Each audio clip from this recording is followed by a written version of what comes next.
Ini sebenarnya perangai orang Palestin.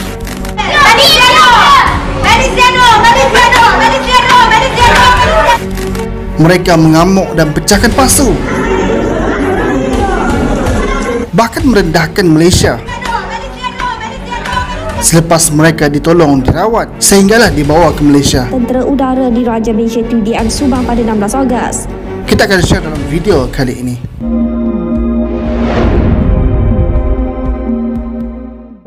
Assalamualaikum warahmatullahi wabarakatuh. Sahabat semua, apa khabar? Semoga sehat selalu dan diberikan kebaikan dunia dan akhirat. Hari ini viral kelakuan yang luar biasalah daripada rakyat Palestin yang dibawa ke Malaysia, sehinggalah seorang TikToker mengatakan seperti ini. Padan dengan muka kaum yang lemah dan acah baik tak kena tempat. Selama ni aku dihina dan ditomah tak kala cuba memperingatkan kaum yang lemah di negara ini akan bahayanya baik tak kena tempat.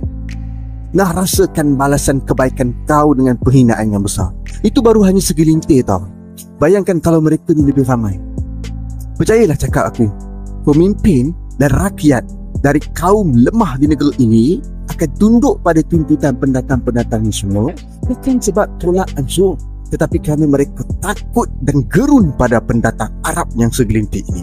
Untuk pengetahuan sahabat semua, kejadian Taufan Aqsa yang berlaku di sana dah masuk hampir setahun dah, yang bermula pada 7 Oktober 2023 dan hari ini kita dah berada dalam bulan Oktober, dan jumlah orang yang syahid di Gaza hari ini dah melebihi 41,600 orang. Yang cedera, yang tidak ada tempat tinggal, yang susah nak makan dan sebagainya, itu jangan ceritalah, memang banyak. Dan mereka masih lagi berjuang hidup di bumi Gaza. Untuk pengetahuan sahabat semua, rakyat Palestin ini terbahagi kepada dua. Satu berada di Gaza dan satu lagi berada di tebing barat. Yang berada di Gaza ini dipimpin oleh HMS yang sekarang ini tengah diserang, dizalimi dan sebagainya oleh bangsa-bangsa Y. Adapun yang berada di tebing barat ni, ia dipimpin oleh Fatah. Tetapi pemimpin mereka ni mesra kepada bangsa Y dan mereka mengikuti dan di bawah pemerintahan bangsa Y. Juga disebabkan itulah ada yang dibenarkan untuk solat di Masjid Al-Aqsa. Tetapi dalam masa yang sama, rakyat yang berada di tebing barat ni juga diperlakukan dengan bermacam-macam perkara. Ada yang ditangkap sesuka hati, dihalau, diusir, dizalimi dan sebagainya. Untuk berada dalam situasi seperti di Gaza itu belum lagi buat setakat ini.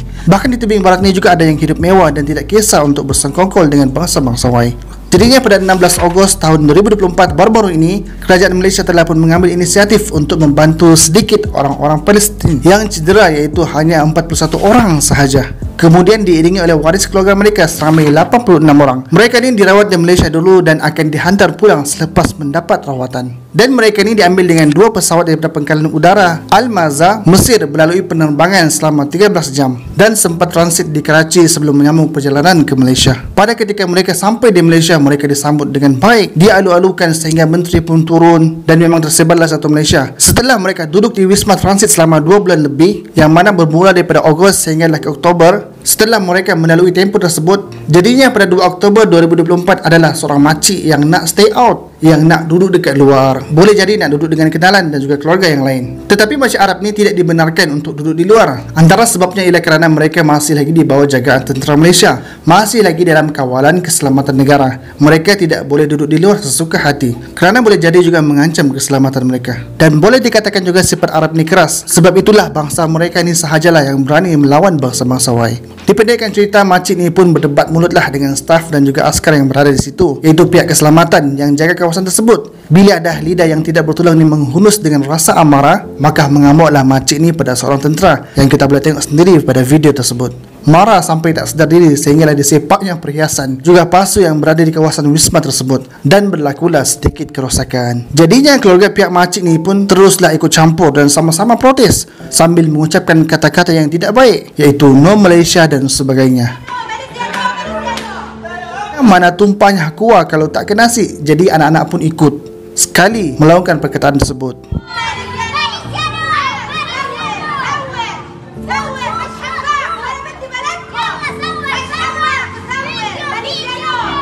Sehinggalah duta Palestin pun turun bagi menenangkan keadaan tersebut. Ringkasnya untuk kita mudah faham ialah salah seorang sahaja yang tidak berpuas hati dengan pihak keselamatan dan mengamuk sebab tidak dibenarkan untuk duduk luar daripada Wisma Transit di Kuala Lumpur.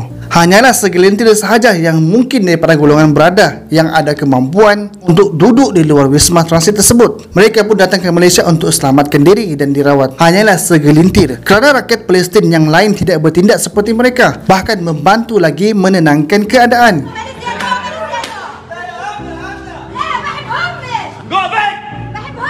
Sebabnya mereka sedar yang mereka pun hanyalah menumpang sahaja. Seorang rakyat Palestin yang bernama Tahir meluahkan rasa sedih dan berat hati apabila pelbagai tuduhan dan komen-komen rakyat Malaysia yang memukul rata semua orang Palestin seperti itu. Korang boleh baca sendiri. Sahabat semua, sebagai orang awam yang ada otak macam kita ni, tidaklah kita boleh terus menyalahkan keseluruhan orang Palestin disebabkan hanya beberapa orang yang mengamuk, sehinggalah timbul komen-komen yang seperti tidak ada peri kemanusiaan dengan mengatakan patut pun bangsa dorang ini dizalimi oleh bangsa Y. Memang patut pun mereka begini dan sebagainya, sehinggalah keluar ayat-ayat yang menyesal boikot McD selama ni, lepas ni dah boleh melantak Starbucks dan pelbagai lagi komen-komen yang menyakitkan. Mungkin ada seorang dua makcik Arab ni yang tidak berpuas hati dan mungkin tidak bersyukur. Mungkin juga kerana lama duduk dalam zon Giza, sifat memberontak itu tinggi. Boleh jadi juga ada masalah mental, dan memang tidak dinafikan ramai generasi Giza mengalami tekanan dan sebagainya disebabkan WAR. Tetapi sebagai rakyat Malaysia ni, kita janganlah membenarkan dan menggalakkan lagi